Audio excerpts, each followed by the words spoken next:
Já parou para pensar o motivo pelo qual você não muda é porque você sabe demais?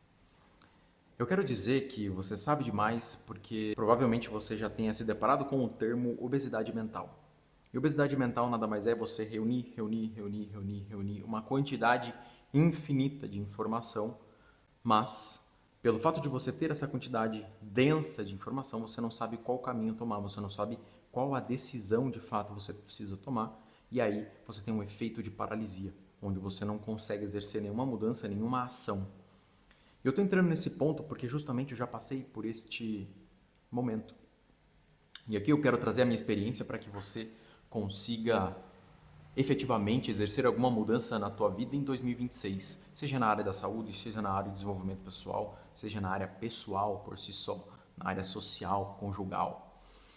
Porque se eu tivesse tido as informações que eu tenho hoje, né, com o nível de clareza que eu vou trazer aqui, eu provavelmente teria encurtado muito o caminho para chegar até aqui.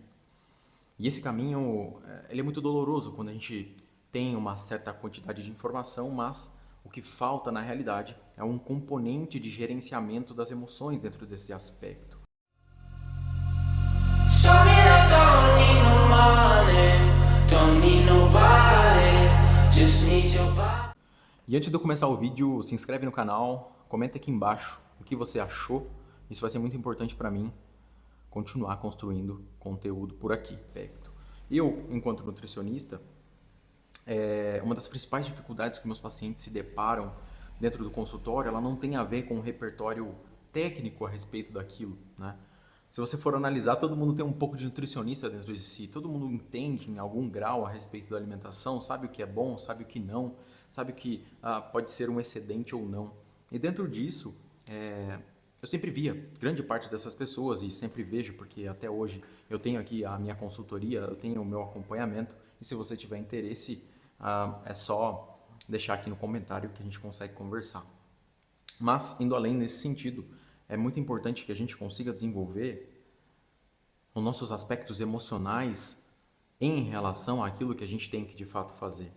A procrastinação, muitas vezes, ela aparece aí quando a gente se depara com uma certa situação em que ela nos causa um desconforto emocional, e esse desconforto emocional ele acaba sendo regulado com a procrastinação. Mas se você fizer uma análise mais profunda a respeito disso, é só uma fuga, de alguma forma, daquilo que de fato você tem que fazer.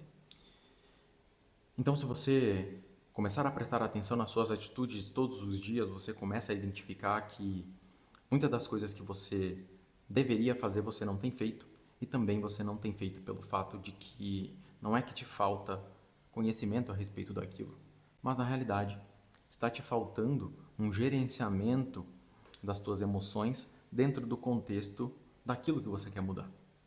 Então, os meus pacientes, por exemplo, do consultório de nutrição, eles sabem o que fazer em relação à alimentação, mas entre trabalho, família, filhos, esposa e tudo aquilo que envolve a vida deles, eles não conseguem gerenciar, eles não conseguem ter clareza sobre as tuas ações, sobre as ações que eles precisam ter para conseguir de fato ter o resultado que eles gostariam.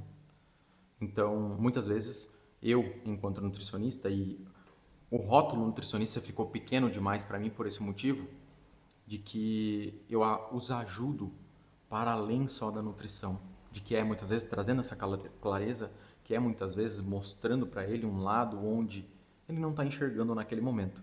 De que a dieta que eu consigo prescrever com eles no consultório, ela não é o principal ponto dentro daquilo que é o meu trabalho.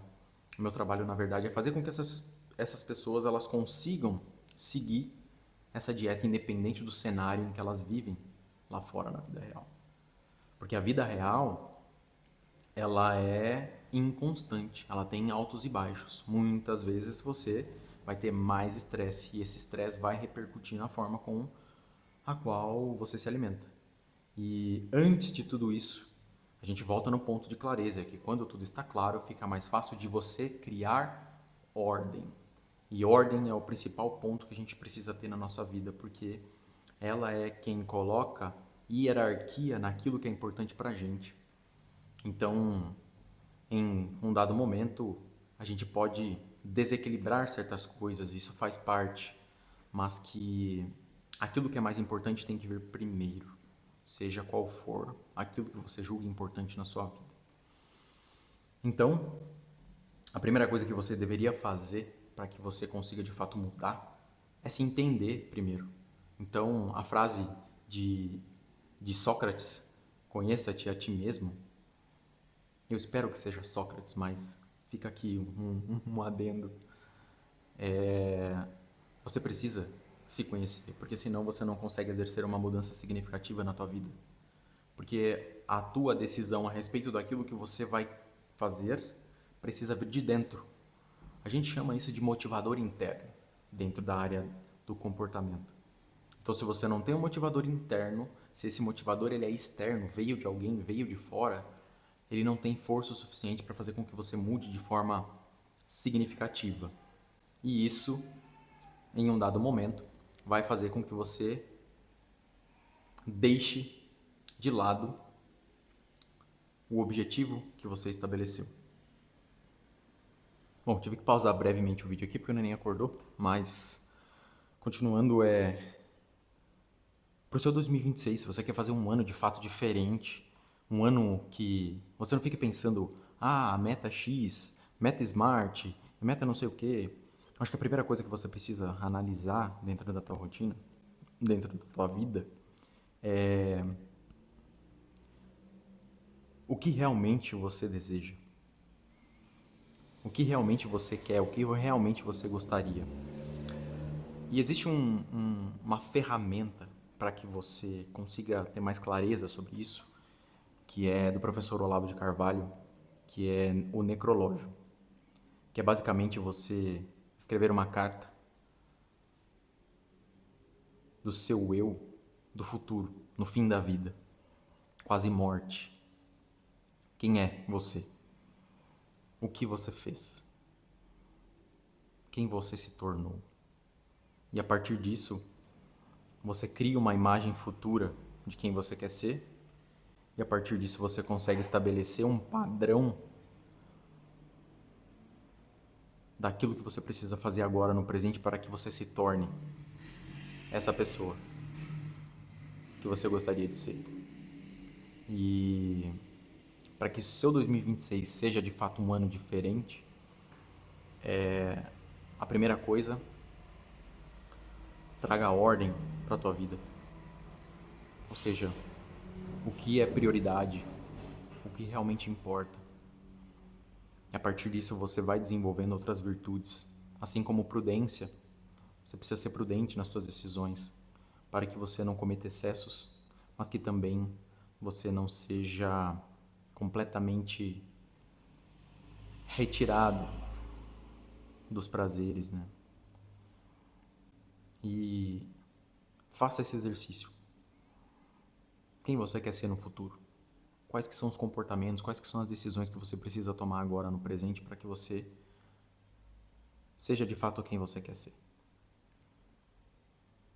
Isso vai te trazer clareza para o que você tem que fazer agora.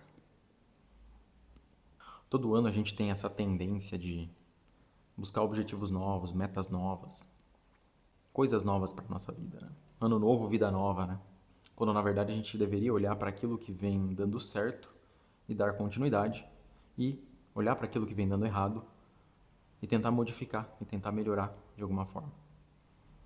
Essa é a grande virada de jogo. Esse é o grande exercício que a gente deveria fazer para que de fato a gente tenha um ano diferente. Eu não estou dizendo que de alguma forma nós consigamos ter um ano perfeito, né, conforme de fato a gente planejou, mas que todo planejamento ele é possível de ser ajustado. E é importante que a gente continue prestando atenção, para que não chegue em março a gente desista de tudo ou abandone tudo aquilo que a gente escreveu em janeiro, né? E isso é muito importante porque não adianta nada você começar muito bem, mas não conseguir dar continuidade. E aí a gente volta no ponto de clareza de novo. A clareza ela vai fazer com que você consiga ser realista naquilo que você está se propondo a fazer. E tomem muito cuidado com quem você acompanha, as pessoas que você segue, porque a rotina do outro nunca será a sua. O que é importante para o outro nunca vai ser importante necessariamente para você. A ordem da tua vida é a ordem da tua vida.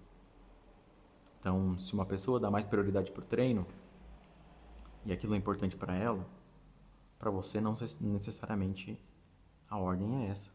Talvez não comece pelo treino, comece pela família, comece pelo trabalho e assim sucessivamente. E que em momentos diferentes da vida a gente pode dar prioridade para coisas diferentes. Enfim, acho que eu já consegui entregar a mensagem que eu gostaria. Fiquem com Deus e, se vocês puderem, compartilhem esse vídeo com alguém que precisa.